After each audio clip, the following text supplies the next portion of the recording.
Phase 4, the future of workplace accommodation.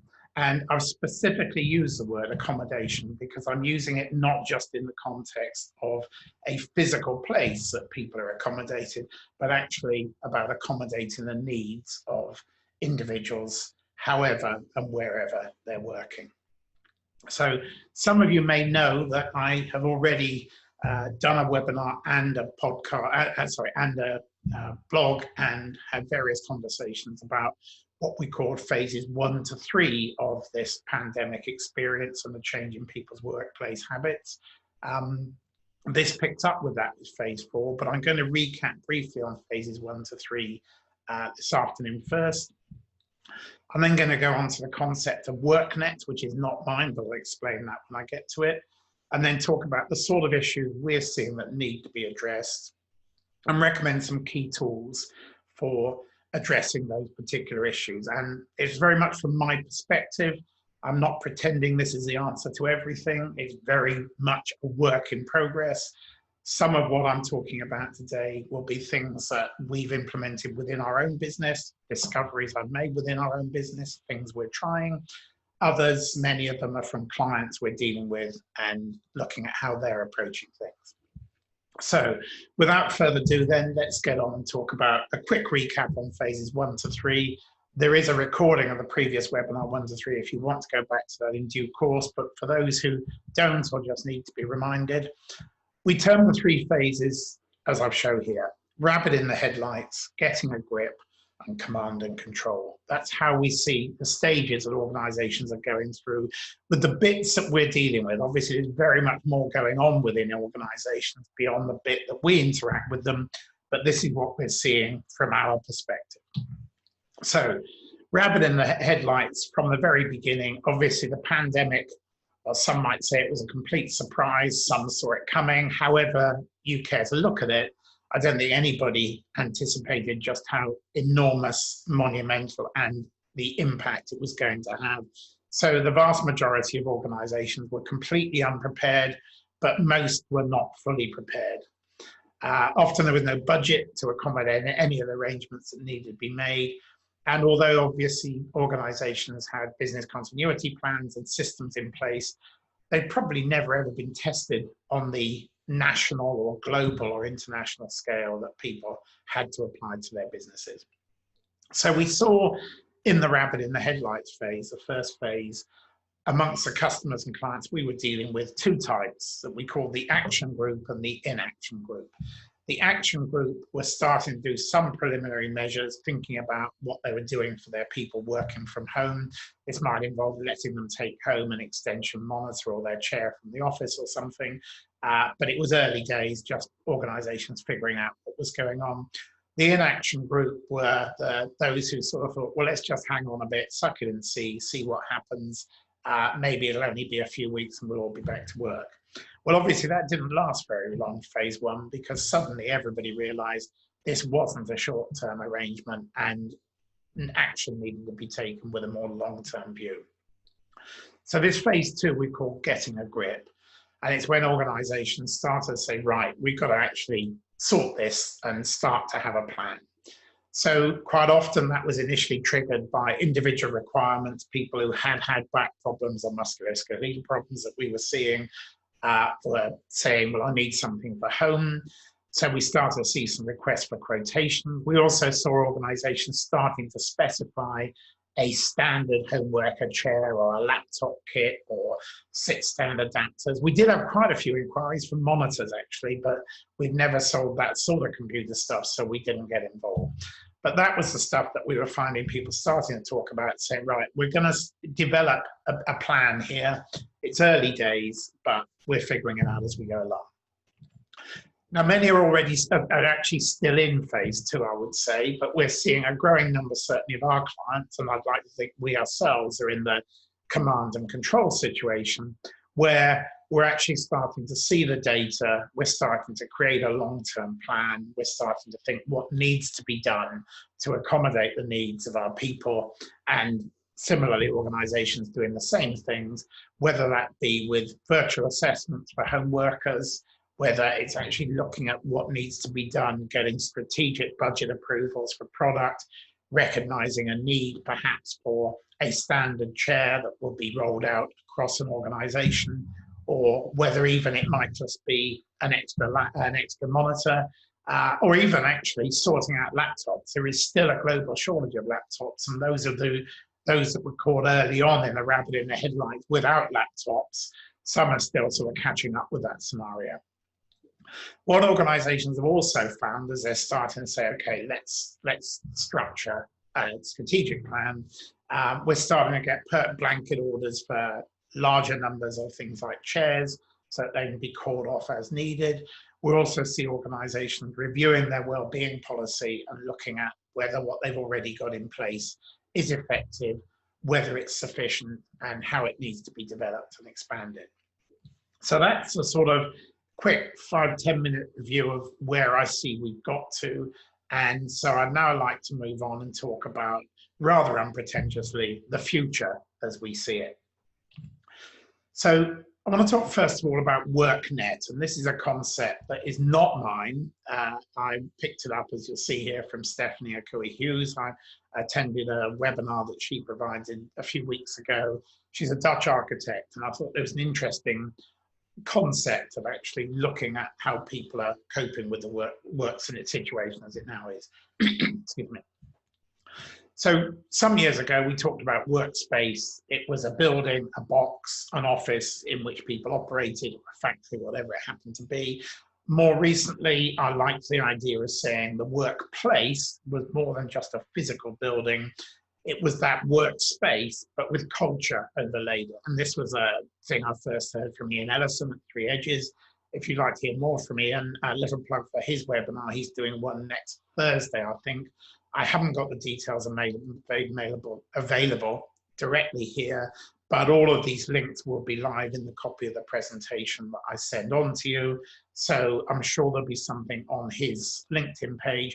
If not, by all means, email me. I'll provide obviously the details for ways to contact me at the end, and I'll pass on his details. So the idea of workspace was just a building. You overlaid that with the culture of the organization, and you can see that where people like Google are known for their helter-skelters and their ski lifts. Well, that sort of stuff simply wouldn't work for more traditional businesses.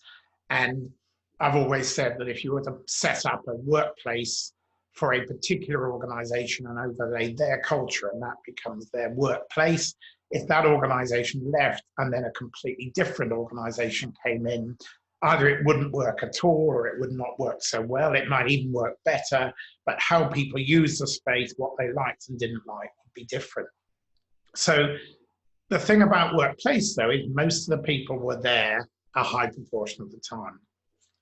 Stephanie's idea of a Worknet is probably best illustrated by this diagram, where we move from that scenario of people in a box on the left through to this web of interactions. And Stephanie talked about the importance of interactions. And the key difference here is within the box, within the workplace, you can actually control the nature of those interactions with how people are managed, how you use the space, what meetings you have, how you organize your project teams, all of these sort of things. Now, some of that can be done with people home working and working elsewhere, but actually, in the Worknet, you can only ever facilitate interactions. You can't actually control them in the same way because you just don't have sight of them in the same way. So this idea of each of these little nodes or dots on the right of your screen being an individual, and they interact possibly in a traditional way with their immediate team colleagues or project team colleagues or line manager or people who work for them, but equally it's just as possible they might be interacting with all sorts of people across the organization or not, and that's a big deal. So Stephanie makes a point about the importance of interactions. I'm not going to read all this out in one thing. She referred to this quotation by Alfred North Whitehead. For those of you who always like with quotations rather than throwing something up there, if you don't know who he was, then he was a mathematician and philosopher, and his life pretty much spanned the end of the 19th, the second half of the 19th, first half of the 20th century. What he was most famous for was a book called Principia Mathematica. As I say, he was a mathematician and philosopher, and he created that with Bertrand Russell. He wrote it with Bertrand Russell, of whom you may have heard. So his point in this particular issue, though, is actually we all interact constantly with everything and everyone around us. So the idea of an individual operating independently, or a creature or a force operating independently, I know from my O-level physics, GCSE for the younger members of you attending, that physics, that there is always an equal and opposite force. So people interact, and they do so with others and with other forces and with other activities and so forth. So looking at this interaction, how does that work in the workplace, and what would you need to do to make it effective in the Worknet? Well, you may be familiar with this tripartite image of a typical workplace. Obviously there is, if we work from the bottom and go clockwise, bottom right, there is a physical environment, a space that which people occupy. More and more these days as a technological environment, the IT, the comms, the methods by which we do our job, but actually also communicate with others. But also in the workplace is very much a cultural environment, and that may be defined by the design of the place. As I say, Google tends to have its crazy helter-skelters and bean bags and cushions and so forth. Other organizations define their culture in different ways. But again, within a workplace, that is much easier to manage because you're actually in control of that environment, and you can interact with people on a day-by-day basis and make sure that you are sustaining that culture. So when you're looking beyond a physical place at a Worknet, then it's the orange one, the cultural environment, that in my view becomes the most central issue to address.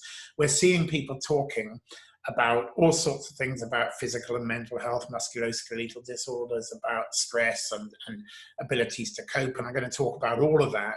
But I think actually the one thing that isn't being talked enough about is the culture of the organization and how you sustain that. And I've been particularly thinking about that recently because I've got 3 new members of staff who've just joined me, one of whom had never actually been in the building where our main office is prior to his first day of work. And those 3 people, 2 of them are interns, so have not had significant jobs prior to joining us full-time. And we have to ensure that they get and are part of and are sustained within the culture of our business, the DNA, so they don't just feel like third-party contractors who pop into the office now and again. Now, we don't have that much interaction with HR people, so it could be that this is a big topic in other parts of businesses, but with the sort of people that we're talking to day to day, mainly facilities managers, occupational health, health and safety, culture doesn't seem to be a big part of the conversation. So going back to Stephanie's observations, she said there are 4 key issues to address.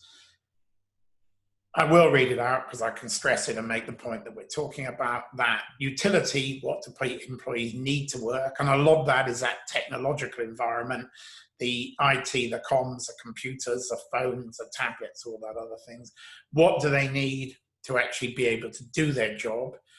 Productivity, what do they need to do actually to work more effectively, I would say, rather than work more, work smarter rather than harder.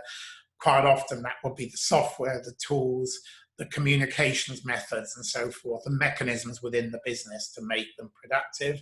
And it could be things like Slack or Teams, interaction, teamwork type tools that they use to be most effective. But then coming back more into the culture side of the business, what makes them happy? We all know that people perform better when they're happier. If they're miserable and depressed or unmotivated, they won't be giving their best. So what do you do to help with that engagement? And what do you do to make sure the experience of the job, of the organization, of their colleagues, of everything they do within that business is actually something that makes them want to be there? So those last 2, again, speak to the cultural issues. So let's go back now to looking at what people are doing in the home and what the issues I think are there that we've encountered over the last, I'm going to say, few months, almost several months now. Obviously, we're going to be seeing, and it's still evolving and panning out. I don't pretend to have a vision of what the office or the workplace or the work landscape will evolve into, because it's morphing and changing constantly. And some of the people who think they know, I'm not quite sure they've quite got the point. And some of the people just making throwaway comments, I'm thinking, oh, hang on, they've really got something there, possibly. And some organizations are trying to go back to how it was, and some are trying to throw everything away and start again. So there's a lot to do, but I think what we recognize is that in the future, people will work perhaps in the office some of the time, perhaps at home some of the time, and perhaps in a third place. Now, that could be in a coffee shop, it could be in a work hub like WeWork and the various other type of organizations that provide those facilities. It could be in a hotel lobby, or it could be on a train or a plane, or in a waiting room. It could be in lots of different places. But if we look at the home issues and actually look at those in the context of, broaden that slightly and think of it as anywhere that isn't the office, but mainly looking at what issues crop up in the home, I think they fall for the individual into three things: their environment, their resilience, their personality. And so if we look at those one by one, let's talk about the home worker's environment first of all. I do have some notes here rather than cluttering the screen up with loads of information. So in their home, what is their location? So are they in a room they can shut themselves away? Do they have a spare bedroom or a study? Or are they actually working at the kitchen table or the dining room or the living room or another space where there are other people there? Possibly, are they working with somebody else who's also working at home? So are they sharing a kitchen table perhaps with a spouse or partner who's also working? And actually, do they have enough space? Are they sort of practically tucked under the stairs or in a cupboard? What facilities do they actually have? Then, what is the setting where they work? So regardless of whether they have a door they can close behind them, which is generally accepted as being the ideal situation, what sort of setting is that room or place where they work? Is there enough light? Is it bright enough? Is there daylight? Do they have any sort of view? Are they looking at a wall all day, or can they see out? Is there any sort of biophilic contribution? So if they actually are not able to look out of a window, do they have a plant or some plants in the room, or maybe an aquarium, a fish tank, or something that gives them some sort of interaction with life beyond that little bubble where they're working? Who are the other occupants of the house? So are they sharing with somebody who's also home working? I've already mentioned that, perhaps in the kitchen or the dining room. Are they sharing with somebody who's working nights? So they're trying to work when somebody else is asleep, and so forth. How do they interact, and how do they work?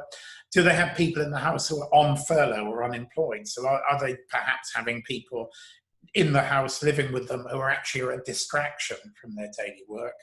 And then, of course, what obligations do they have? We've certainly found that people who are doing homeschooling, probably from my sort of scientific observation, but from lots of conversations, people doing homeschooling probably, generally speaking, were the most stressed of all the people doing homework before the school holidays arrived. And now the stress, of course, is going to be how can they keep their children occupied and entertained, particularly if we do have a further lockdown or a second wave, as seems quite possible or quite likely now. So are they doing homeschooling, but do they have dependent relatives? Are they living with parents or grandparents? Do they have somebody they need to shield?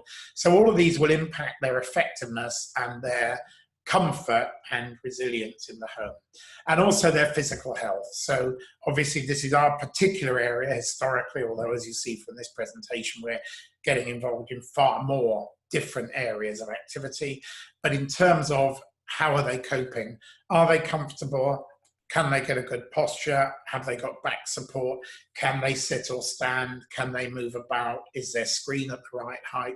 If they're on a computer all day, what we have categorically seen is a growing number of people who actually have never had any problems, or certainly never had enough of a problem to report to anybody previously, suddenly say, I'm getting shoulder problems or I'm getting lower back problems.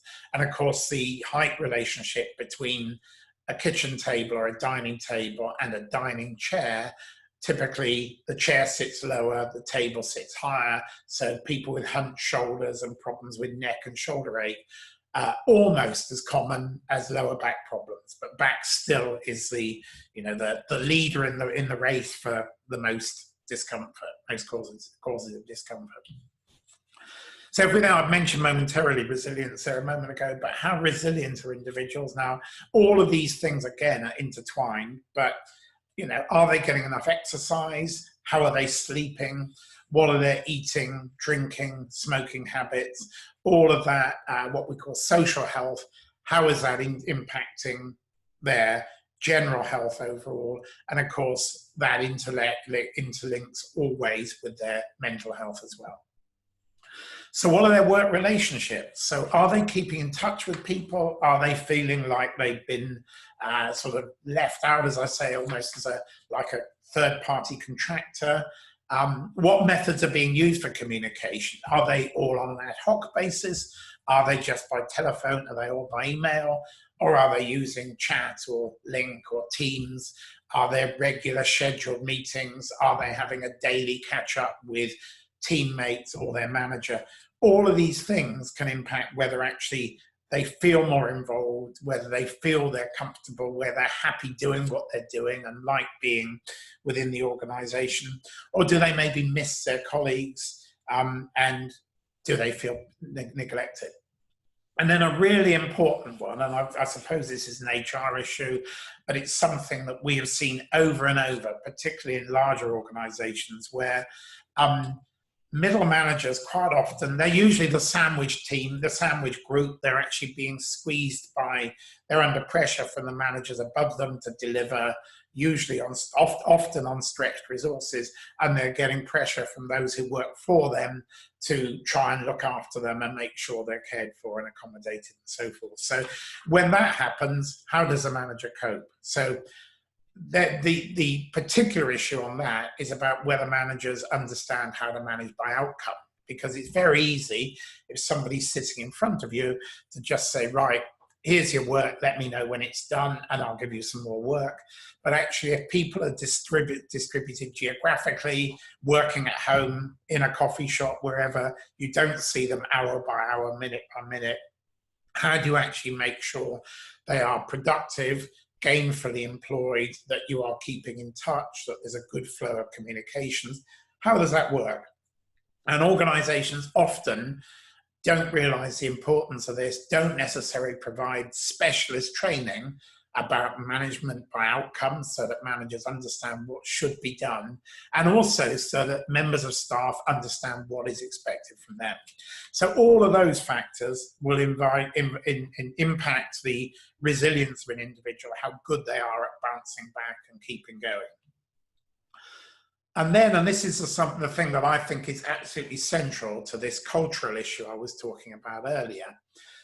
What's the home worker's personality? Or indeed, wherever they're working, are they a very bubbly, lively person? Are they extrovert? Are they actually in their element when they're in the pub with all their workmates? Or are they somebody who likes to sit quietly and get on with stuff? So are they missing out in one direction or another? Is the introvert constantly being invited into Zoom meetings they don't see any purpose for? Is the extrovert feeling they haven't had the opportunity to interact and bounce and make and have a laugh and keep in touch with all their workmates? So what are their strengths and weaknesses? So we know that the introverts very often are more focused, are able to just get on with the job.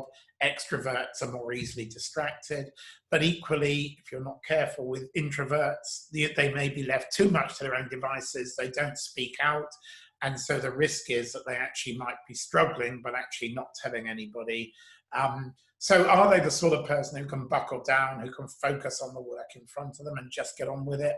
Or are they easily distracted by whatever message that pops up by social media, by something on their phone, or WhatsApp from a member of the family or a friend? how are they coping, and how do they interact, and how is that being facilitated? As I say, you can't control it, but you can facilitate it by giving people guidelines, by giving people training, helping them to actually manage these different interactions.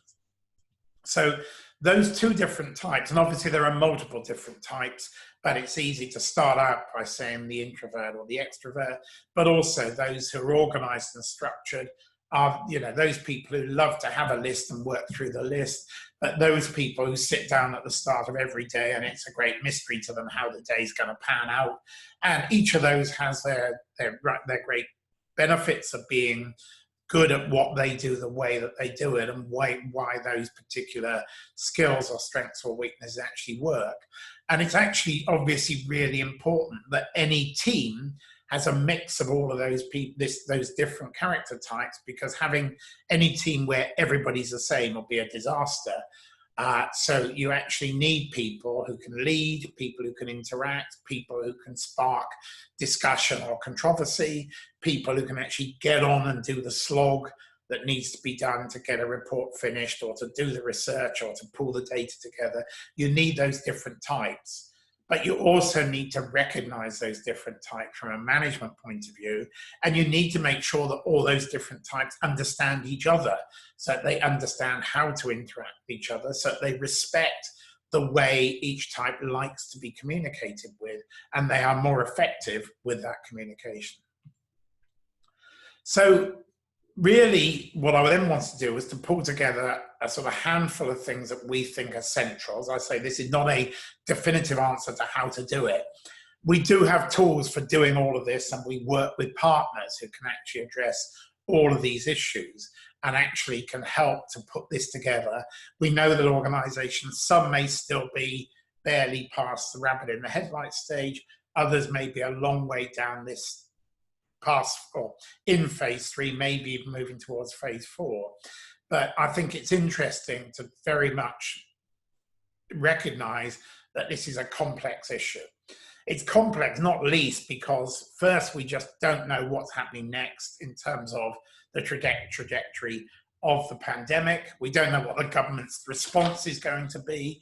We know that we're interacting with other countries where some of the countries who early on were told they were doing it really well are now finding it's starting to bounce back, and the numbers are going up, so a second wave is possible. I think that's really likely in the UK, looking at where we are with it now. So we don't know as employers how we're going to be dealing with this.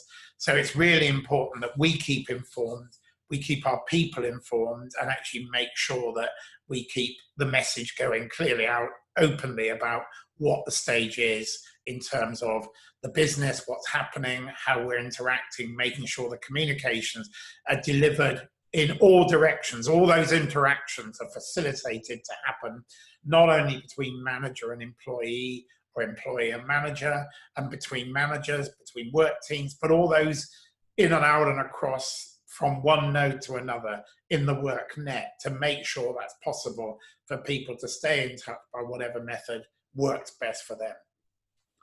It's really important that this is multidisciplinary as well. We see in so many of the organizations we deal with that actually there's a lot of silo culture. People just keep their head down, get on with their own job, and don't really worry too much what happens outside until they're called upon to do something else and deliver something else.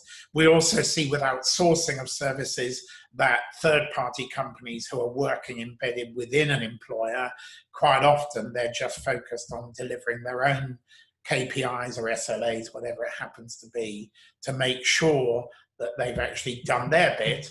And that doesn't always encourage or engender communications between departments. But this is a situation which impacts HR, facilities, estates, IT, health and safety, occupational health, well-being, if there are people within, if there is a department or a head of well-being, and how all of those different departments interact and communicate with one another, what their natural comfort methods are, and so forth.